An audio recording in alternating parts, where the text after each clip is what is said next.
اهلا بيكم في حلقه جديده. انا احمد حلمي ودي قناه زومين. جينا النهارده بقى نتكلم في حلقه سريعه وخفيفه كده، وزي ما قلت لكم قبل كده ان اي فيلم جديد هيبقى نازل وتوفر للمشاهده بجوده عاليه، ان هطلع اقول لكم عليه الحاجه دي اللي انت ممكن ما تكونش واخد بالك منها، او ممكن تكون انت ما تعرفش اساسا ان اتوفرت له نسخه حلوه جدا ونزلت دلوقتي على النت. افلام كتير بتنزل في السينمات، وزي ما قلت قبل كده ان الناس مش دايما بتحب تروح السينما او مش بتحب ان هي تروح تتفرج هناك. فالفكره في ناس بتستنى مخصوص ان الحاجات دي تنزل على النت وان هي تسمعها على اي منصه مهما كانت، سواء ان هو ينزلها من اي موقع تحميل او من على المنصات الرسميه بتاعتها. فبس كده دي الحلقه النهارده. بس قبل كده ما نبدا، عايزين ان احنا كلنا ندعي لاخواتنا في غزه ان ربنا يقويهم وينصرهم على اعدائهم واعدائنا، وان ربنا يفك كرب الشديد اللي عليهم، وان ربنا يهونها عليهم ويرحم كل الشهداء اللي ماتوا هناك. فما تنساش بالدعاء عليهم، ولو انت قادر انت تتبرع باي طريقه ممكنه فانت ممكن تتبرع عن طريق طرق كتير، سواء فوري او اي منظمه او اي مكان تاني ممكن ان هو يدعم القضيه. بس الفكره وزي ما بقول لو انت مش قادر على ده كله ممكن انت تدعي على طول ليهم في اي وقت. وعشان ما اطولش اكتر من كده، الفيلم بقى اللي اتوفر خلاص بنسخه جديده ونسخه عاليه جدا هو فيلم المطاريد. الفيلم اللي احنا شفناه في اول السنه دي نزل، واللي كان عامل شويه كلام، وان كان الكلام عليه كان هو حلو او ان هو كان مقبول. ان الفيلم ما كانش هو الحاجه الطفره قوي، بس كان مقبول جدا بالنسبه للناس اللي اتفرجوا عليه وكانوا بيقولوا عليه حلو جدا. فالفيلم دلوقتي بقى متوفر خلاص، انت ممكن تحمله من اي موقع تحميل او من اي منصه انت ممكن تتفرج عليه. الفيلم اللي جانا بقى من بطوله احمد حاتم وطارق عماد ومحمد محمود ومحمود البزاوي وطه دسوقي، ومعاهم كمان مصطفى غريب، غير طبعا نجوم شباب تانيين كتير. الفكره كلها ان الفيلم اقول ايه جاي كده بنمط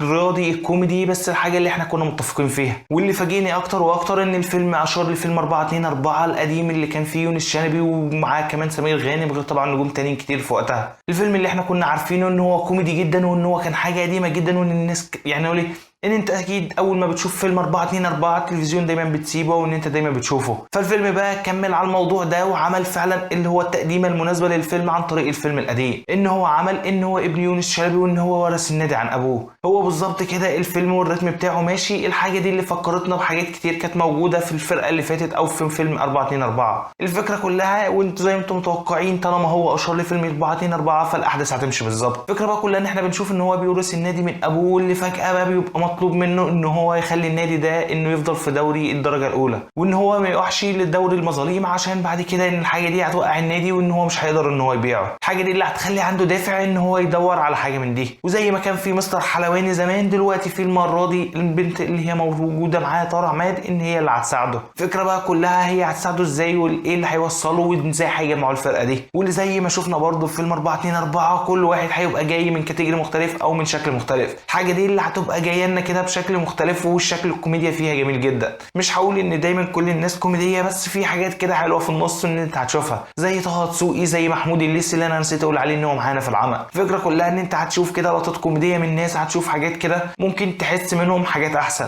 الحتت الجد بقى من الابطال الشخصيه بتوعنا كانوا احسن من الحاجات الكوميديا اللي عملها. يعني احمد حاتم تقريبا كل الحاجات اللي هو قدمها بشكل درامي هو وطارق عماد كانت احسن جدا من الجانب الكوميدي اللي احنا شفناه في شخصياتهم. شفنا ان كان في محاولات استخفاف شويه، بس الواحد كان متقبل الحاجات دي جوه الفيلم. بس لما جم بقى حته الدراما والحته التاثير، بصراحه انا كنت مندمج معاهم اكتر بكتير. زي ما بقول كده الكوميديا كان ليها ناسها جوه الفيلم، وان انت هتنبسط بيهم اكتر من اي حد تاني. وفي الدراما انت عم هتشوف الجزء الدرامي اللي هيبقى من احمد حاتم وطارق عماد، هيبقى جميل جدا وانت هتتفرج عليه. فيلم بصراحه بشكل عام مقبول جدا، فانصحكم ان انتوا تتفرجوا عليه وتشوفوا الفيلم وتقولوا لي ايه رايكم فيه. الفيلم عجبكم؟ الفيلم حلو؟ الفيلم وحش؟ انا مش بقول لكم الفيلم احسن حاجه في الدنيا، الفيلم ليه حاجات حلوه وليه حاجات وحشه، بس زي ما بقول كل واحد والتجربه بتاعته وهو بيسمعه. فما تنسوش تقولوا لي رايكم في الفيلم بعد ما تتفرجوا عليه. وده بقى كان الفيديو بتاعنا على السريع كده. فلو انت لسه ما عملتش لايك اعمل لايك كده عشان الفيديو يوصل لاكبر عدد من الناس، ويا سلام كده لو تعمل شير للفيديو. ولو انت مش مشترك معانا في القناه يا ريت تشترك، واشوفك بقى الحلقه الجايه.